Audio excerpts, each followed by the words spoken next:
अच्छा, अगला आप नोट करेंगे, हम प्रैक्टिकल एप्लीकेशंस कर रहे थे तो सेकंड नोट करें, when while firing a bullet,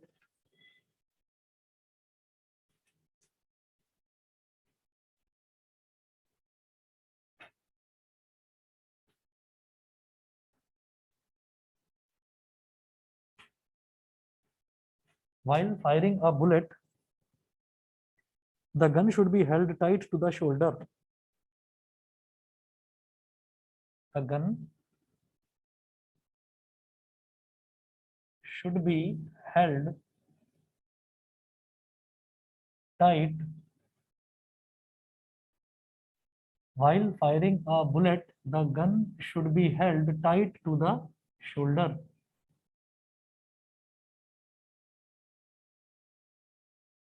The gun should be held tight to the shoulder. दो तीन पॉइंट्स लिखेंगे इसमें।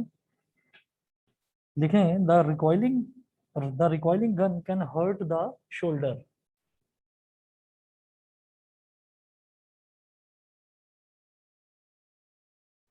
The recoiling gun can hurt the shoulder. The recoiling gun can hurt the shoulder if the gun is held. दोबारा बोलो। Pistol, हाँ हाँ, झटका हाथ पर लगता है ना। हाँ, तो जहां पर भी आप हेल्ड करोगे वहीं पर झटका लगेगा। वो फिल्मों में तो पता नहीं क्या दिखा देते हैं, वो पतले पतले भी अगर हीरो हैं तो वो भी एक मशीन गन इस हाथ में, एक मशीन गन उस हाथ में, उड़ा भी देते हैं, निशाना भी लगा देते हैं, बिल्कुल सही। चलिए, the recoiling gun can hurt the shoulder if the gun is held tightly against the shoulder. If the gun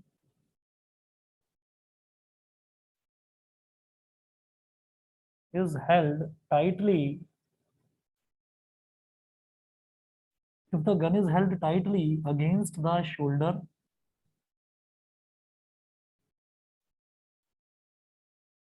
tightly against the shoulder,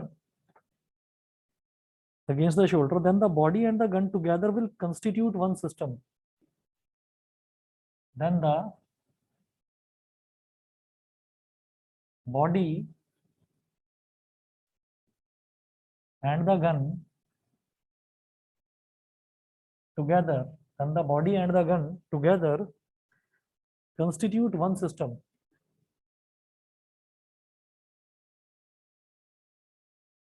Constitute one system. Full stop. So total mass becomes large and the recoil velocity becomes small. Total mass becomes large and the recoil velocity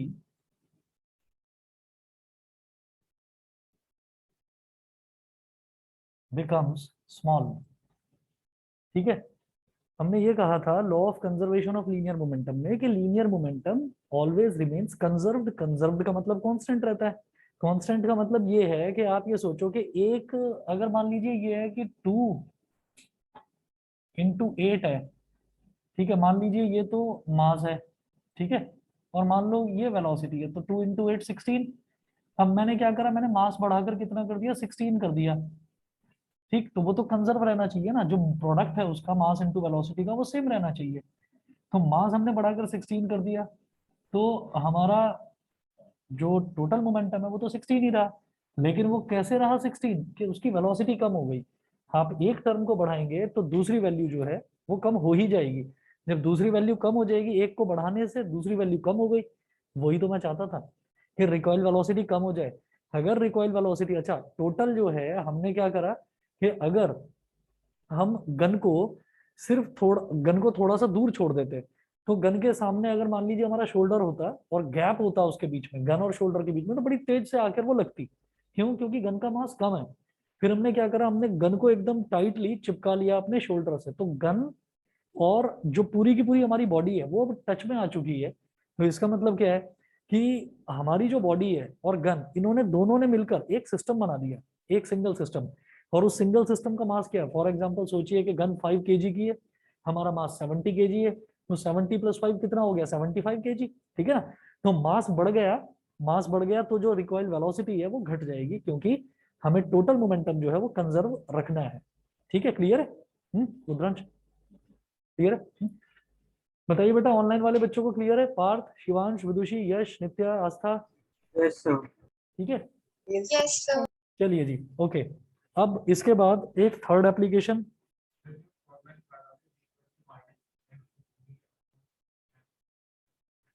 वो जो small M है, जो small M है वो तो bullet का मास है, और जो कैपिटल एम है वो गन का मास है। हाँ, तब वो कम हो जाता है। वो तो हमने सीधा सीधा रिकॉइल वेलोसिटी निकाली, वो हमने रिकॉइल वेलोसिटी ये सोचकर निकाली कि गन ऐसी ही रखी हुई है, हमने गन को शोल्डर से लगाया नहीं है। तो वो ये सिर्फ बताने के लिए था, जो पहला एप्लीकेशन था, कि अगर हम गन फायर करेंगे, बुलेट फायर करेंगे, तो गन भी पीछे की तरफ जाएगी। ठीक, वो सिर्फ वो बताने के लिए था। और कितना पीछे जाएगी, वो वेलोसिटी कैपिटल वी। तो गन का मास कैपिटल एम बोला था, गन की वेलोसिटी कैपिटल वी बोली थी। बुलेट का मास स्मॉल एम बोला था, और बुलेट की वेलोसिटी को स्मॉल वी बोला था। तो law of conservation of momentum से वो आपका कितना आ गया था, शायद minus small M V upon capital M, ये आया था ना। हाँ, चलिए जी, अगला देखते हैं एप्लीकेशन। थर्ड एप्लीकेशन है, थर्ड एप्लीकेशन है, when a man jumps out of a boat,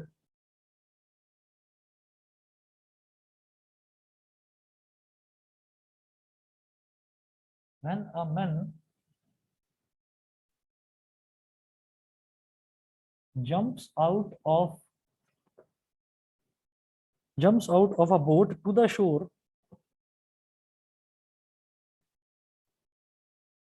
of a boat to the shore,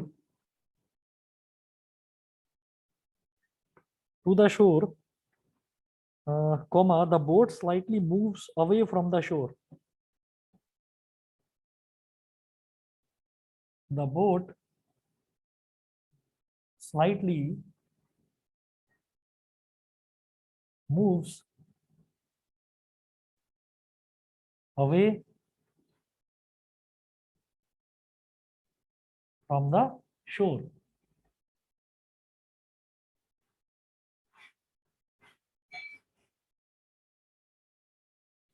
Moves away from the shore.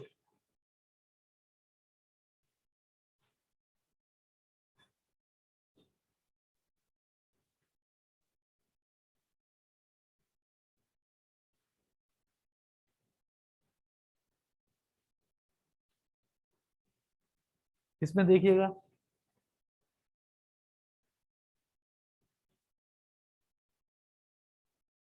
Note करें, initially the total momentum of the boat and the man is zero.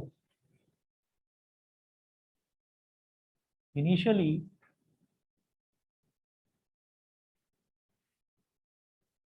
the total momentum,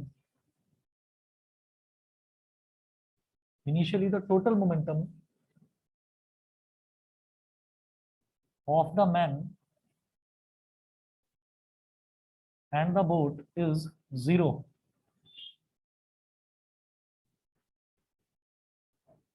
Second point, as the man jumps from the boat to the shore,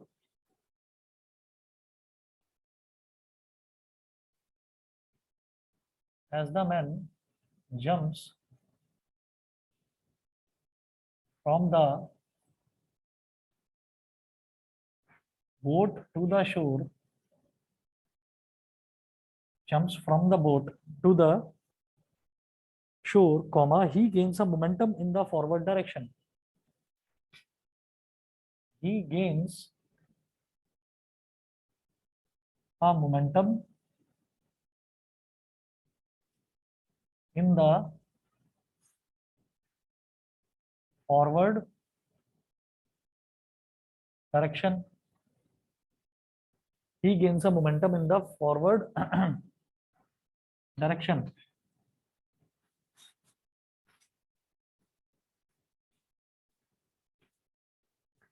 To conserve momentum, the boat also gains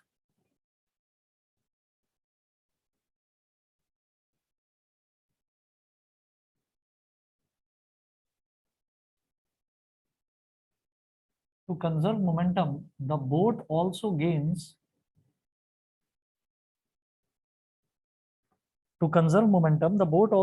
an equal momentum in the opposite direction.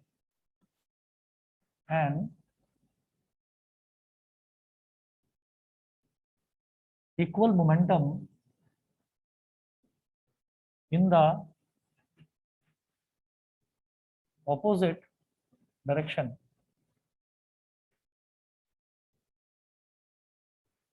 Equal momentum in the opposite direction, full stop. So the boat slightly moves backwards.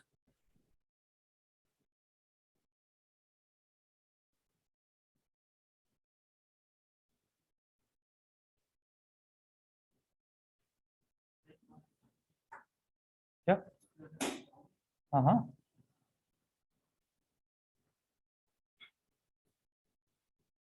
So the boat slightly moves backwards. ये पीछे की तरफ थोड़ा सा move करती है. सोचिएगा कि जैसे मान लीजिए ये कोई बोट है, इस बोट पर ये शोर पर है, किनारे पर है, तो यहाँ पर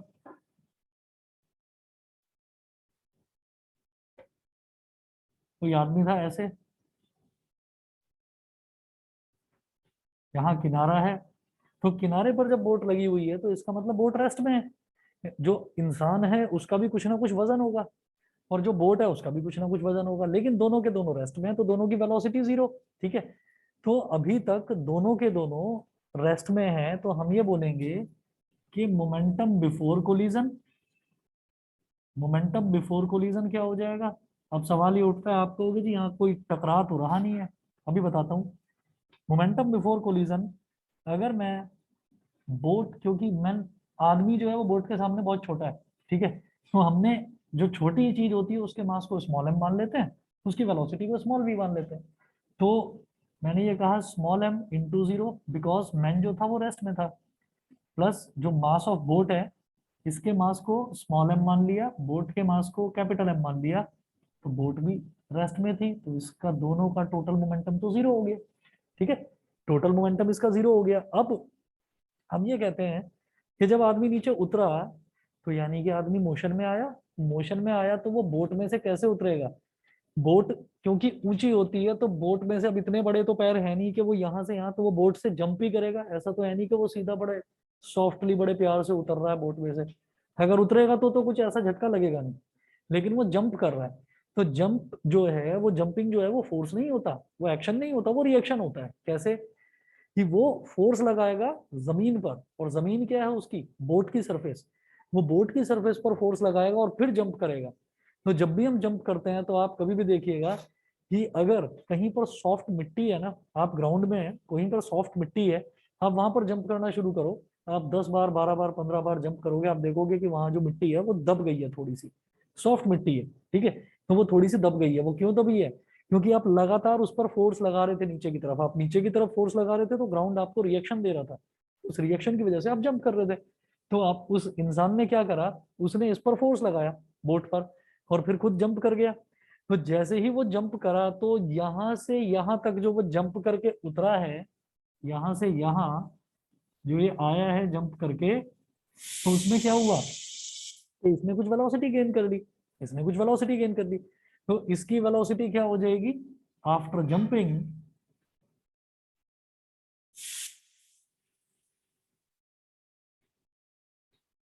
from the boat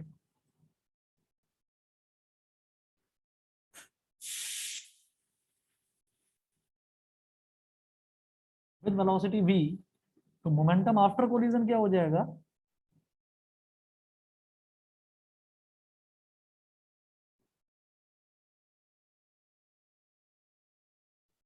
momentum after collision क्या हो जाएगा, ये जंप करा इसमें वेलोसिटी v के साथ, तो मैंने बोला M V plus M capital V, क्योंकि जब इसमें वेलोसिटी आई तो उसमें भी कुछ ना कुछ वेलोसिटी आएगी, क्योंकि इसने उस पर एक्शन करा है, इसने उस पर फोर्स लगाई है.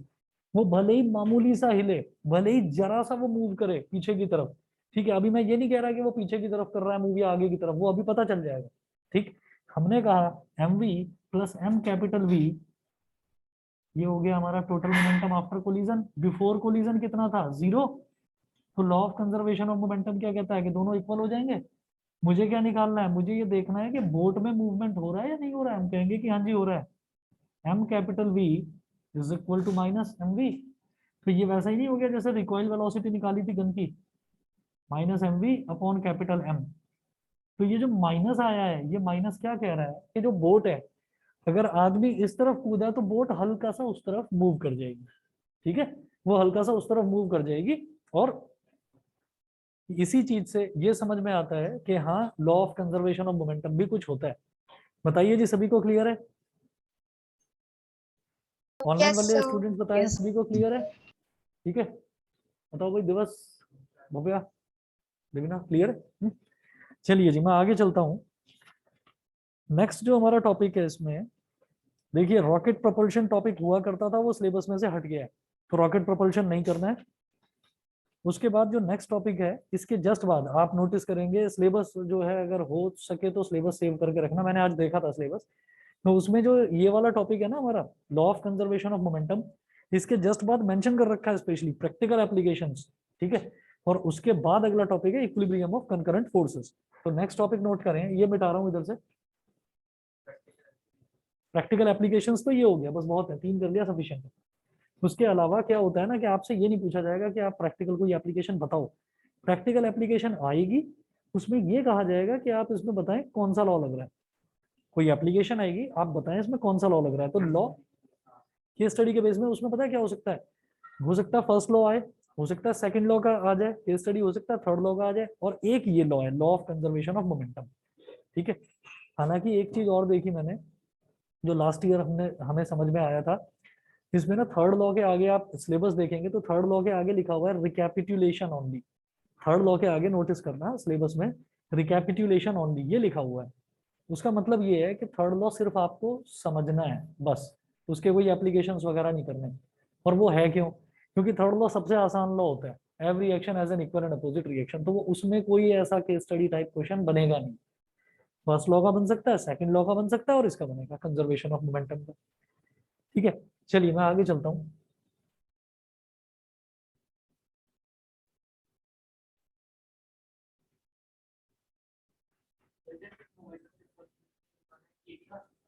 कौन सा वाला? हाँ हाँ बिल्कुल, और ये तो वैसे ही बता सकते हो आप, इसमें कोई ऐसी प्रॉब्लम है? चलिए जी, नेक्स्ट टॉपिक नोट करेंगे, equilibrium of concurrent forces.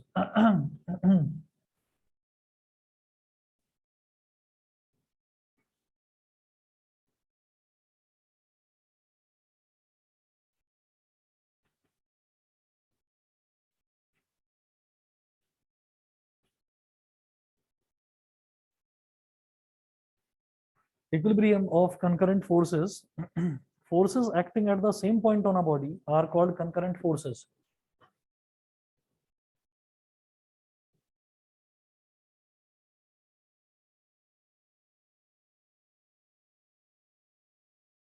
Forces acting on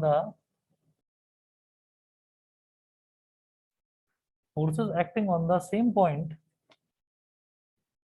acting on the same point on a body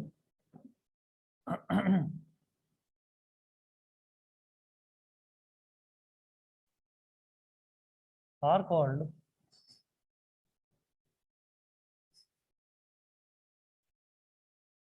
concurrent forces. Full stop. When a number of forces act on a body at the same point, इसी में लिखेंगे, when a number of forces when a number of forces act on a body at the same point,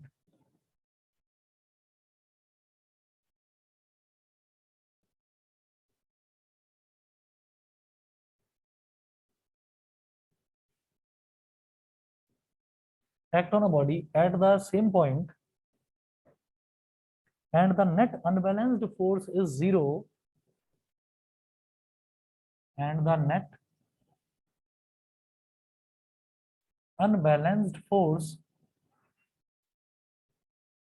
is 0, and the net unbalanced force is 0, comma, the body will continue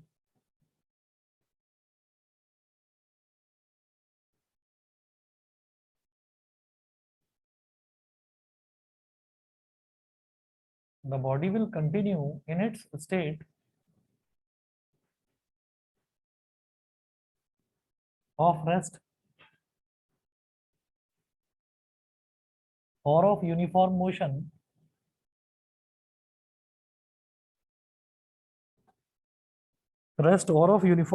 along a straight line along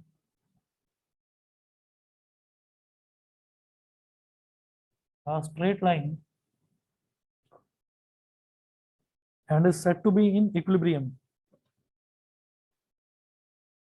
and is said to be in equilibrium.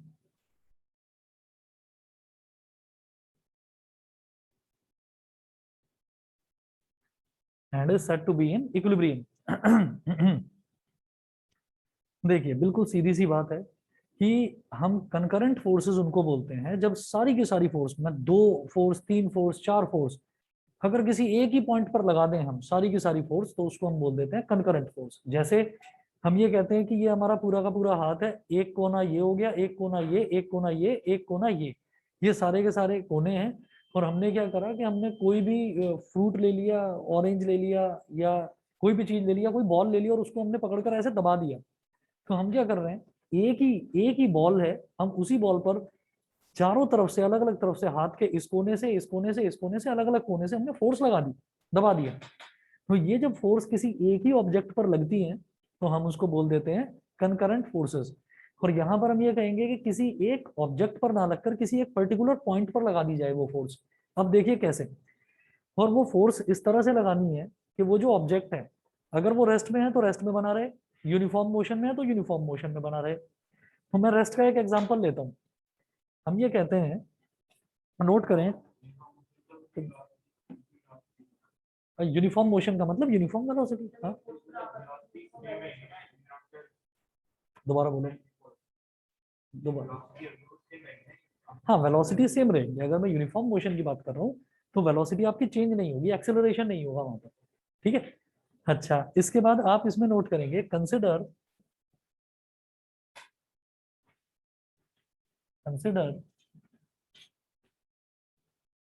3 concurrent forces F1 vector, F2 vector and F3 vector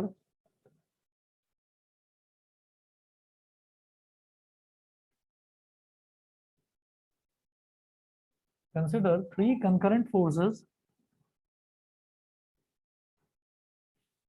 F1 vector, F2 vector and F3 vector, F1 vector, F2 vector and F3 vector acting at the same point capital O of a body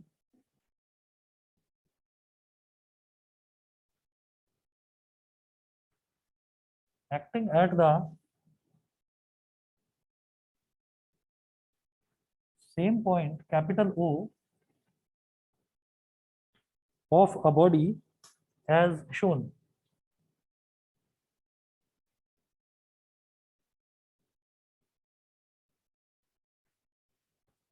Of a body as shown.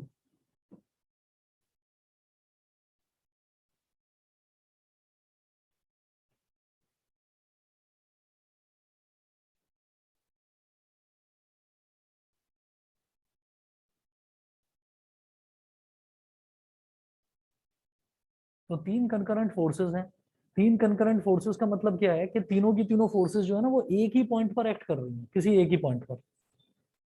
Direction कुछ भी हो सकता है लेकिन point of application वो एक ही होगा।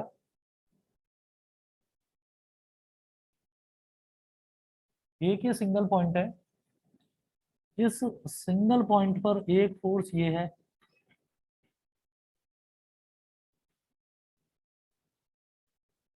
F1 vector, एक फोर्स ये हो गई F2 वेक्टर,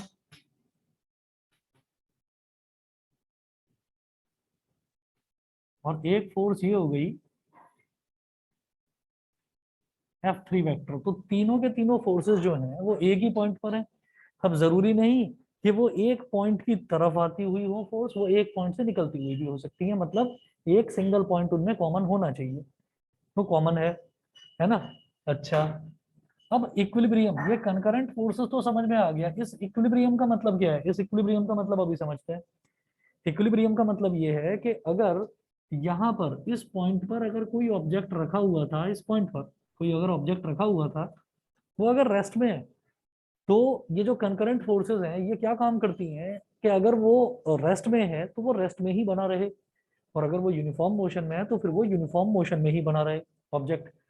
तो कैसे होगा, उस चीज को प्रूव कैसे करा जा सकता है? ऐसे कि आप इन तीनों में से इन तीनों में से कोई भी एक फोर्स ले लीजिए, कोई भी दो फोर्स ले लीजिए। हमने कहा कि मैं F1 और F2 ले रहा हूँ, और मैं F1 और F2 का रिजल्टेंट निकाल रहा हूँ। क्यों? क्योंकि मुझे ना एक चीज नजर आ रही है कि यहाँ F1 और F2 दोनों ना, एक F1 तो इस डायरेक्शन में है, F2 इस डायरेक्शन में है। तो ये F1 और F2 जो है ये उस ऑब्जेक्ट को इस तरफ खींच सकते हैं। भाई ये F2 जो है, F2 इस ऑब्जेक्ट को इस तरफ खींच रहा है, इस तरफ खींच रहा है। ठीक है, अगर केवल अकेला F2 लगे तो F1 जो है वो इसको इस तरफ खींच रहा है, अगर केवल अकेला F1 लगे तो। और जो F3 है वो इसको पीछे की तरफ खींच रहा है, इस तरफ। तो हम ये कहेंगे कि कोई दो फोर्सेस का रिजल्टेंट निकाल लो। रिजल्टेंट मतलब दोनों का एडिशन। कैसे निकालते हैं? पैरेललोग्राम रूल लगा दो। मैंने कहा कि F1 वेक्टर का जो हेड है वहां से तो F2 के पैरेलल आप एक लाइन ड्रॉ कर लीजिए, और जो F2 वेक्टर का हेड है वहां से F1 के पैरेलल एक लाइन ड्रॉ करो। दोनों यहां मिल गई, तो ये क्या हो गया? ये हो गया इन दोनों का रिजल्टेंट। दोबारा बोलो। एक जगह से निकल रही हैं ये फोर्सेस। एक्चुअली क्या है कि फोर्स जो है वो दो चीजें होती हैं। फोर्स हम ये कहते हैं either it is a push और इट इज अ पुल। तो यहाँ पर जो जो तीनों फोर्सेस हैं ये पुलिंग इफेक्ट दे रही हैं इसको। मतलब ये फोर्स जो है वो इस पॉइंट पर लग रही है, बेसिकली इसको खींच रही है अपनी तरफ। ये वाली फोर्स जो है ये भी खींच रही है, ये वाली फोर्स है ये भी खींच रही है। हम उल्टा भी कर सकते हैं, हम अप्लाई करने वाला भी कर सकते हैं। मैं अप्लाई करने वाला भी अभी एक एग्जांपल बताऊंगा कि जहां पर पुश होता है, जहां पर पुश होता है मैं वो वाला एग्जांपल भी अभी बताऊंगा। देखिए ये F1 हो गया, ये F2 हो गया। तो F1 और F2 का जो रिजल्टेंट है वो यहाँ बन गया F1 vector plus F2 vector. बेटा ऑनलाइन वालों को दिखाई दे रहा है? ये F2 F1 थोड़ा छोटा लिखा है मैंने। F1 vector plus F2 vector. तो यहाँ पर मैं ये कहूंगा कि भाई जितनी फोर्स यहाँ लग रही है उतनी ही फोर्स यहाँ पर लग रही होगी, अगर इस ऑब्जेक्ट को रेस्ट में रहना है तो। ये ऑब्जेक्ट रेस्ट में तभी रहेगा, मान लीजिए कि कोई एक ऑब्जेक्ट पड़ा हुआ है बीच में, उस पर एक तरफ से तुम फोर्स लगा रहे हो, एक तरफ से तुम लगा रहे हो, एक तरफ से तुम लगा रहे हो। तीनों ने लगा रखी है पूरी की पूरी ताकत, लेकिन ऑब्जेक्ट हिल नहीं रहा बिल्कुल। उसका रीजन क्या है कि आप तीनों की जो फोर्सेस हैं वो एक ही पॉइंट पर लग रही हैं, और वो एक दूसरे को बैलेंस कर रही हैं, वो एक दूसरे को बैलेंस कर रही हैं। हाँ जी, कुछ पूछ रहे हैं, एक मिनट। ठीक है। अगर तीनों फोर्सेस सेम डायरेक्शन में हो जाएंगी तो फिर ऑब्जेक्ट जो है फिर वो मोशन में चलेगा। मैं भी बता रहा हूँ, अगर तीनों फोर्सेस सेम डायरेक्शन में हो जाएंगी तो फिर ऑब्जेक्ट जो है वो मोशन में आ जाएगा। यहाँ पर तो क्या था, यहाँ पर तो it will continue to be in it state of rest, वो रेस्ट में रहेगा। और अगर तीनों ही फोर्सेस एक ही डायरेक्शन में है और हमें टाइम डिफाइन नहीं है कि कितने टाइम के लिए वो फोर्स लग रही है, ठीक है, तो मैं क्या कहूंगा कि फिर तो वो ऑब्जेक्ट चलता जाएगा चलता जाएगा, और तीनों फोर्सेस बराबर बराबर हैं या कुछ भी हैं। मान लो एक 2 न्यूटन, एक 3 न्यूटन और एक 10 न्यूटन, और वो तीनों फोर्स एक डायरेक्शन में लग रही हैं, तो उन तीनों का जो कंबाइंड इफेक्ट है वो इसको एक यूनिफॉर्म वेलोसिटी से चलाता रहेगा ऑब्जेक्ट को, जब तक उसको कोई रोके ना। अरे एंगल पर आ रहा हूँ मैं, बिल्कुल तो सही। अभी तो बिल्कुल बेसिक चीज बताई है, मैं एंगल भी बताऊंगा। एंगल में भी एक थ्योरम लगती है, वो थ्योरम में भी एक्सप्लेन करूंगा। ठीक है, पहले ये बता दीजिए, ये सबको समझ में आ गया बेटा? यहाँ पर ये फोर्सेस दोनों एक दूसरे को बैलेंस कर रही हैं अगर इस ऑब्जेक्ट को रेस्ट में रहना है तो। ठीक है, अगर ये वाली या ये वाली इनमें से कोई भी एक फोर्स ज्यादा हो जाएगी तो फिर वो यूनिफॉर्म मोशन से चलता जाएगा। फॉर एग्जाम्पल सोचो F1 प्लस F2 हो गई 5 न्यूटन, और F3 हो गई 2 न्यूटन। तो 5 - 2 3 न्यूटन की इफेक्टिव फोर्स से वो आगे चलता जाएगा चलता जाएगा चलता जाएगा। ठीक है, क्लियर है? हाँ, नोट कर लीजिए अब इसी चीज को आप। if the third force F3 acts on the body such that if the third force F3, हाँ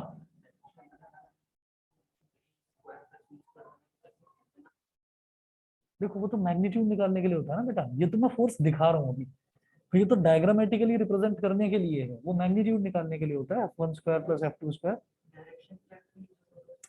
डायरेक्शन के लिए नहीं होता, डायरेक्शन के लिए तो दूसरी चीज यूज होती है ना, डायरेक्शन के लिए तो हम tan inverse y upon x करते हैं। तो यहाँ पर क्या है, यहाँ पर वो मैग्नीट्यूड वाला जो तुम बता रहे हो F1 square plus F2 square plus 2F1 F2 cos theta, उसका अंडर रूट। ठीक।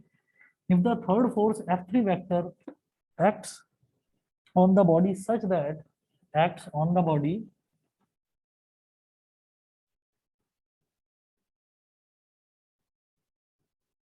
acts on the body such that F3 vector is equal to minus F1 vector plus F2 vector। अगर F1 vector plus F2 vector का negative मतलब बिल्कुल exactly ये इसके equal and opposite अगर है, तो then the body will be in equilibrium, then the body will be in equilibrium. Equilibrium मतलब रुकी रहेगी, एक जगह रुकी रहेगी, रेस्ट में रहेगी। दैट इज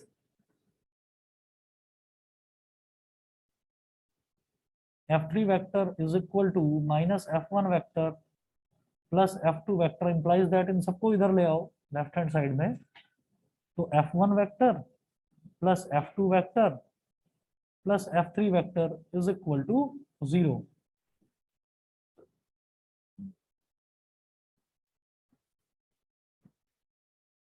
ये इक्विलिब्रियम का लॉ ऑफ कंकरेंट फोर्सेस का, इक्विलिब्रियम का ये रूल है कि अगर 3 4 5 6 10 12 50 कितनी भी फोर्सेस लग रही हैं, अगर उन सारी की सारी फोर्सेस का जो सम है अगर वो जीरो है तो बॉडी नहीं हिल सकती। ठीक है, बॉडी हिलेगी नहीं, बॉडी जहां पर है बॉडी वहीं की वहीं फिक्स रहेगी। तो आप ये एक स्टेटमेंट लिख लो लास्ट में, ये thus the condition for the equilibrium, thus the condition for the thus the condition for the equilibrium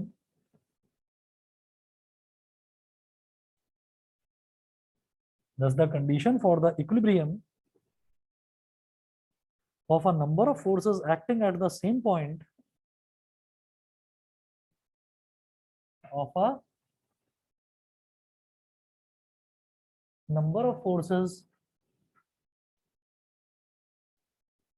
acting at the same point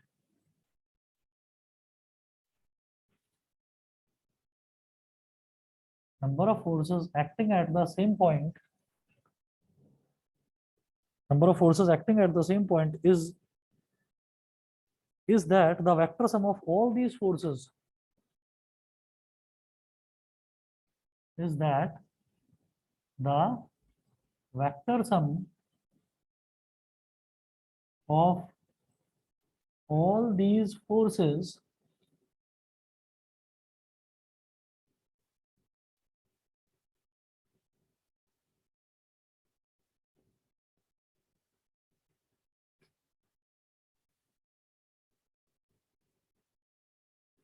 vector sum of all these forces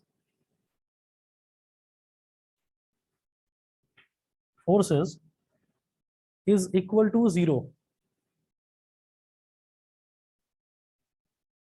is equal to 0। देखो यहाँ पर हमने तीन forces का example लिया है, forces तीन से ज्यादा भी हो सकती हैं इस तरह से कि F1 vector plus F2 vector plus F3 vector plus dot dot dot Fn vector is equal to 0।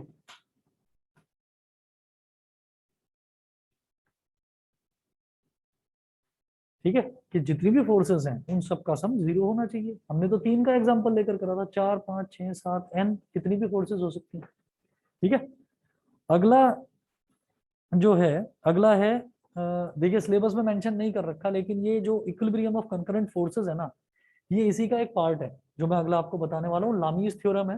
Lami's theorem कई जगह यूज भी होती है। तो यहाँ पर क्वेश्चन के तौर पर लिख लीजिए,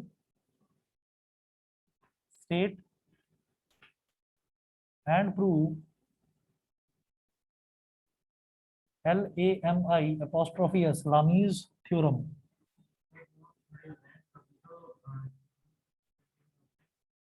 हाँ, क्योंकि जो हमारी बॉडी का जो वेट लग रहा है नीचे वो फोर्स है, mass into acceleration due to gravity mg। तो वो जो फोर्स है, उस फोर्स को रिएक्शन कौन दे रहा है, बैलेंस कौन कर रहा है, रिएक्शन फोर्स। ठीक है, तो इस वजह से हम रेस्ट में हैं। हम्म? तो state and prove Lami's theorem. Lami's theorem को स्टेटमेंट इसका बाद में लिखेंगे, पहले आप समझ लीजिए लामीज थ्योरम होती किस वजह से, होती किस लिए है। देखो ऐसा है कि जैसे अभी आपने ये पूछा था कि भाई इसमें एंगल कितना है, F1 F2 F3 इनके बीच में एंगल कितना है। अभी मेरे को एंगल तो नहीं पता, तो अभी तो ये जनरल आपको बता दिया गया। अगर सोचिए कि इनके बीच के हमें एंगल भी पता हो, ठीक है, अगर इनके बीच के एंगल भी पता हो तो फिर कोई एक थ्योरम बन के आती है। वो थ्योरम ये कहती है कि एक फोर्स का, एक फोर्स जो है, जैसे मान लीजिए F1 है, वो F1 F2 और F3 के बीच में जो एंगल होगा, मान लो थीटा होगा, उसका साइन, साइन थीटा। ठीक है, तो F1 जो है वो डायरेक्टली प्रोपोर्शनल हो जाएगा उस एंगल के साइन के, जो बाकी की दोनों फोर्सेस हैं। ठीक है, और ये जो लामीज थ्योरम है ये तीन कंकरेंट फोर्सेस पर ही लगती है। ये तीन पर ही लगती है, ना तीन से कम पर लगेगी ना तीन से ज्यादा पर लगेगी। ठीक है, तो इसका स्टेटमेंट अभी लिखवाता हूँ, आप नोट करें, समझ में आ जाएगा, बेहद आसान है। नोट करें यहाँ पर आप, consider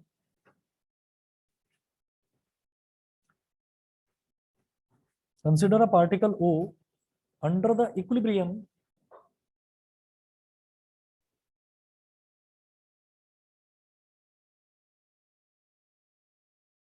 consider a particle O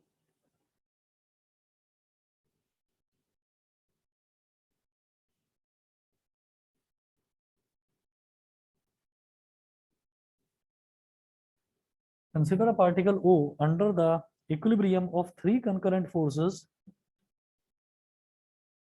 under the equilibrium of three concurrent forces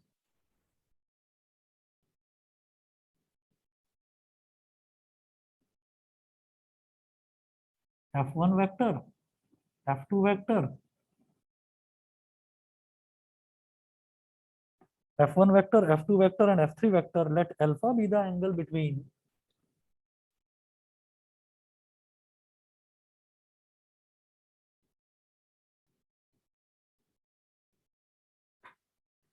let alpha be the angle between F2 vector and F3 vector. Beta be the angle between, comma,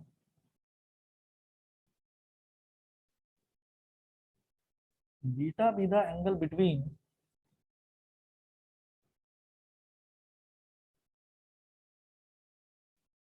F3 vector and F1 vector, and gamma be the angle between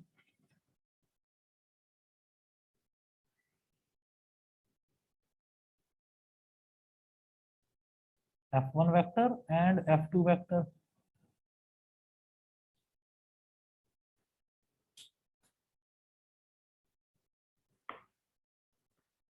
इसका एक diagram बनाएंगे।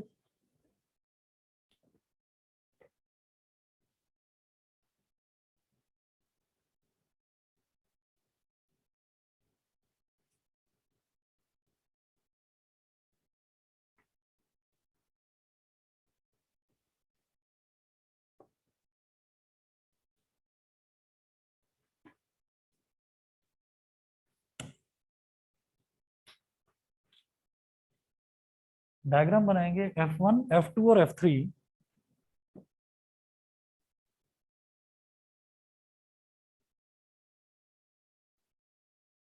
ये तो हो गया F1 vector. ये हो गया F2 vector, F1 vector, F2 vector, और एक ले लो आप F3 वेक्टर।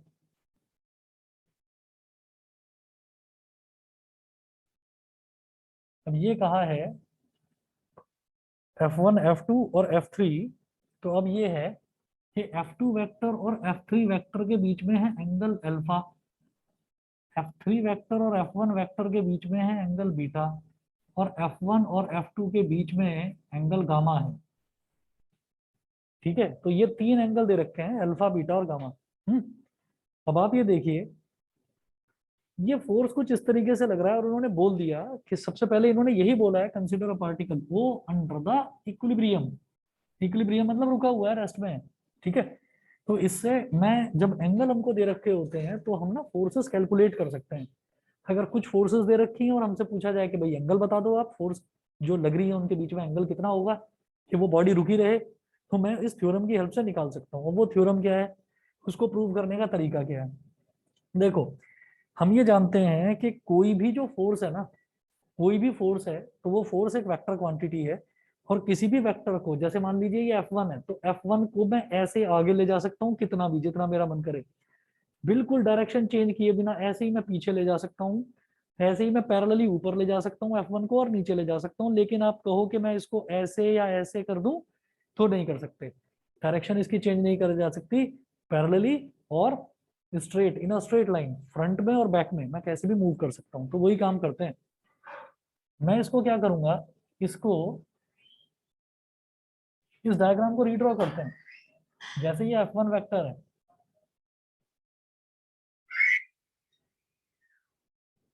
तो ये तो हो गया, देखिए F1 वेक्टर, ये F1 वेक्टर हो गया।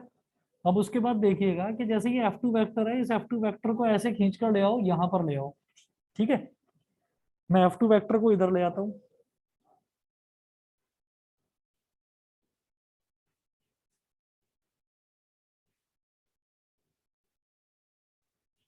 ये हो गया बेटा F2 वेक्टर। ये एरो यहां से हटा देता हूं, ताकि समझने में, मैं कुछ समझाना चाह रहा हूँ यहाँ पर एंगल वाला, तो वो दिक्कत ना हो, तो एरो थोड़ा बीच में लगा रहा हूँ। ठीक है, इसके वर्टिसेस को ऐसे ही खाली छोड़ रहा हूँ। और ऐसे ये जो F3 वेक्टर है, इस F3 वेक्टर को ऐसे ले आओ। मतलब ये जो है, इसको तो मैं ऐसे ले आया पीछे, और ये जो F2 वेक्टर है, इसको मैं ऐसे ले आया। ठीक है, इस वेक्टर को तो मैं पैरेलली ऐसे ले आया। ठीक है, और ये वाला जो वेक्टर है, इसको मैं पीछे स्ट्रेट लाइन में ऐसे ले आया। F1 को मैंने चेंज नहीं करा, ऐसे ही छोड़ दिया। समझ गए कि नहीं। तो अब मुझे एक चीज बताइए, ध्यान से समझना भाई। ट्राइंगल बन गया।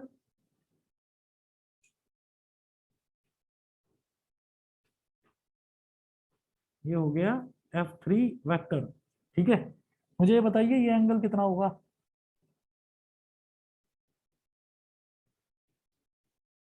60 डिग्री क्यों होगा, और 60 डिग्री क्यों होगा। हाँ, इक्विलेटरल क्यों है, ये फोर्सेस इक्वल थोड़ी है। फोर्सेस इक्वल होंगी तो उनका मैग्नीट्यूड इक्वल होगा। बीटा माइनस 180 होगा, या कुछ और होगा।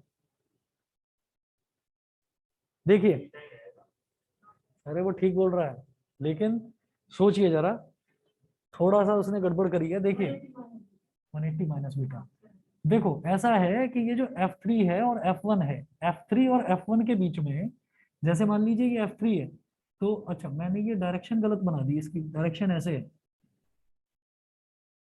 F3 की डायरेक्शन तो ऐसे है ना, F2 की डायरेक्शन सही है, F1 की डायरेक्शन सही है।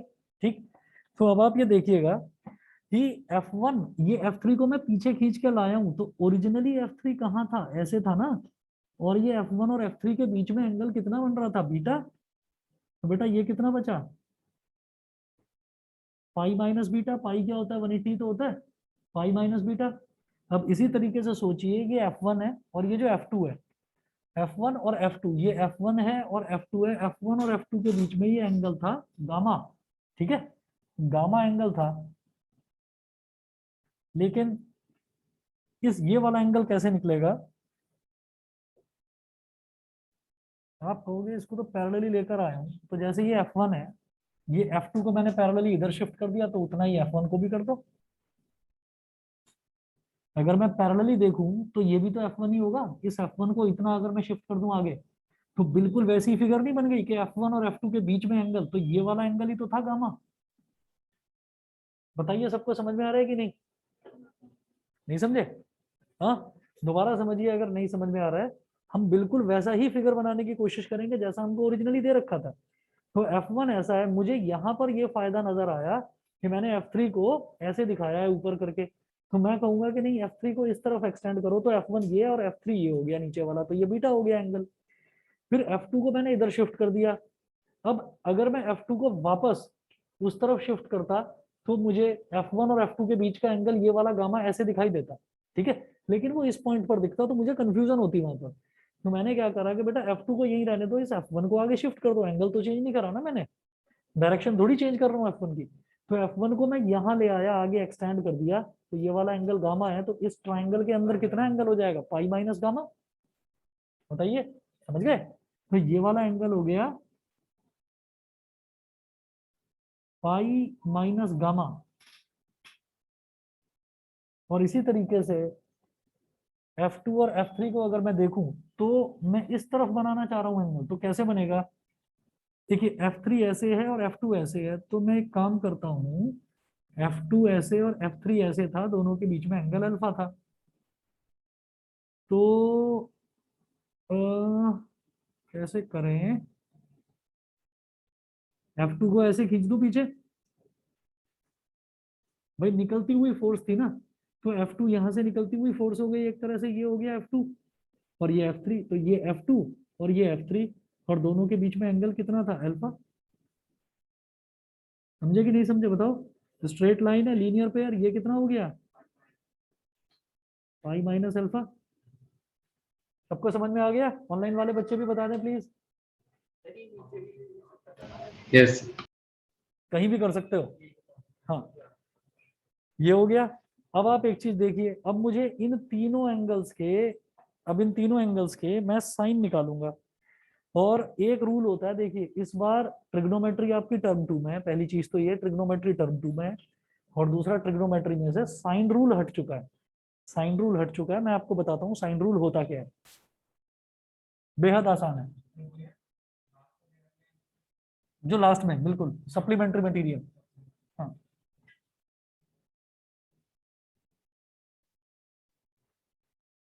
वो टॉपिक एक्चुअली पहले भी एक्स्ट्रास में ही आते थे, तो इस बार तो जो मेन टॉपिक थे वही हटा दिया, एक्स्ट्रास क्या खा खाएंगे। नोट करिए, applying the law of sines to triangle ABC, इसको मैं ट्राइंगल एबीसी बोल रहा हूँ, ये वाला पॉइंट बोल दिया ए, ये वाला जो वर्टेक्स है दिस इज बी, और इस वाले को मैंने बोल दिया C, ABC.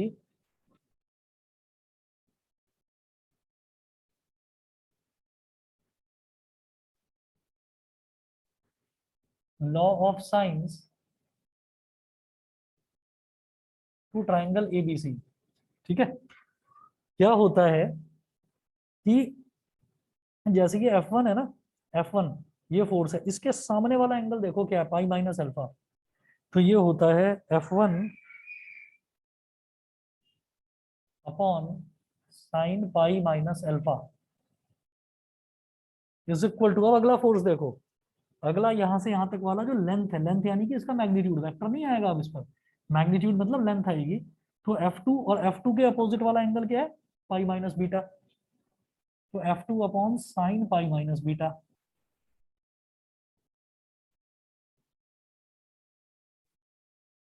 Is equal to F3 upon, अब खुद देख लीजिए F3 के सामने वाला कौन सा है? Pi minus gamma. F3 upon sine pi minus gamma, सीधी सीधी बात ना ना ना। F3 is equal to sine pi minus gamma. अच्छा, ये तीनों ratio is equal to constant, हाँ वो तो है ही। अब देखिए पाई माइनस अल्फा है, तो याद रखना 180 minus theta, sine 180 minus theta sine theta के ही इक्वल होता है। तो ये हो गया F1 upon sine alpha, 180 minus theta sine 180 minus theta sine theta के इक्वल होता है। खास तौर पर बायो वाले बच्चे याद रखें, सीधा सीधा इसका रिलेशन है, sine 180 minus theta sine theta के इक्वल होता है। तो sine 180 minus alpha sine alpha हो गया, ऐसे ही साइन 180 माइनस बीटा क्या हो जाएगा? Sign beta. और इसी तरह से साइन 180 माइनस गामा हो जाएगा sign gamma. This is Lami's theorem.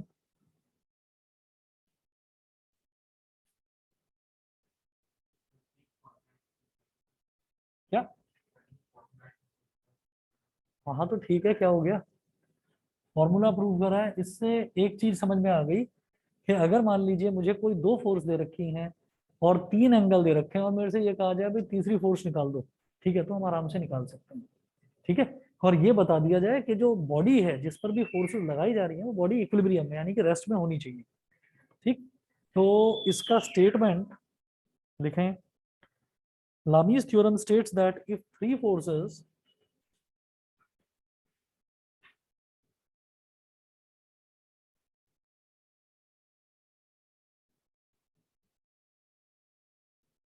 Lami's theorem states that if three forces acting on a particle keep it in equilibrium,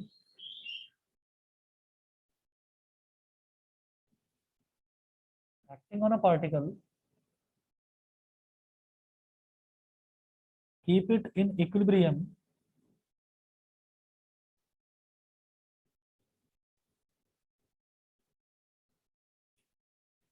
keep it in equilibrium, comma, then each force is proportional to the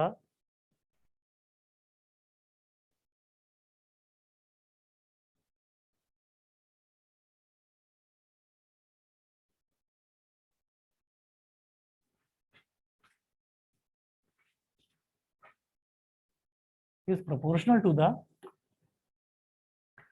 sine of angle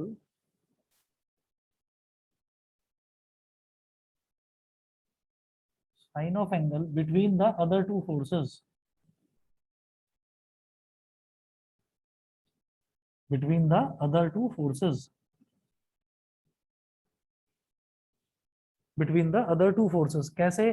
जैसे हमने कहा कि F1 upon sine alpha is equal to F2 upon sine beta. इसका मतलब क्या है? सोचो कि साइन अल्फा की वैल्यू 1 है, सोचो कि साइन अल्फा की वैल्यू 1 है और ये वैल्यू ऊपर 2 है, तो 2 अपॉन 1 क्या आ गया? 2। ऐसे ही मान लीजिए ये जो वैल्यूज हैं ये भी कुछ ऐसे ही आ जाती हैं कि ऊपर आ रहा है 1 और नीचे आ रहा है 1/2, तो 1 डिवाइडेड बाई 1/2 वो भी 2 आ जाएगा। सोचिए ऊपर आ रहा है आपका 2 और नीचे आ रहा है 1/4। गलत बोल रहा हूँ? मतलब कैसे भी करके ये भी 2 आ रहा है।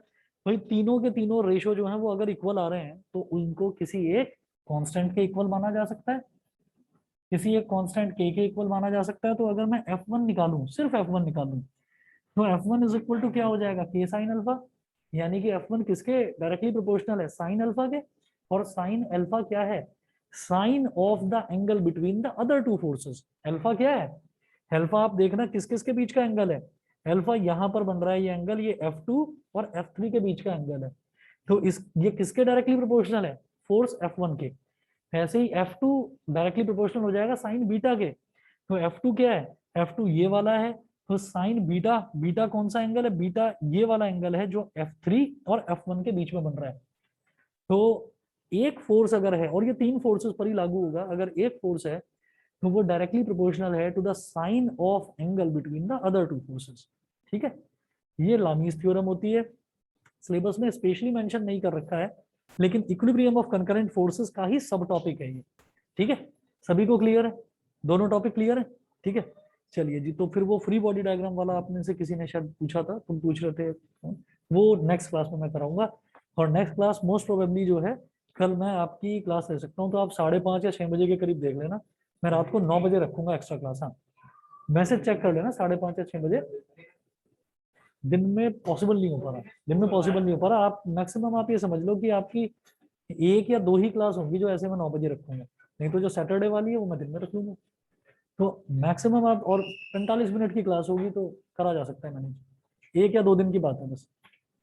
ठीक है, चलिए बेटा, क्लियर है ऑनलाइन वालों को भी सबको?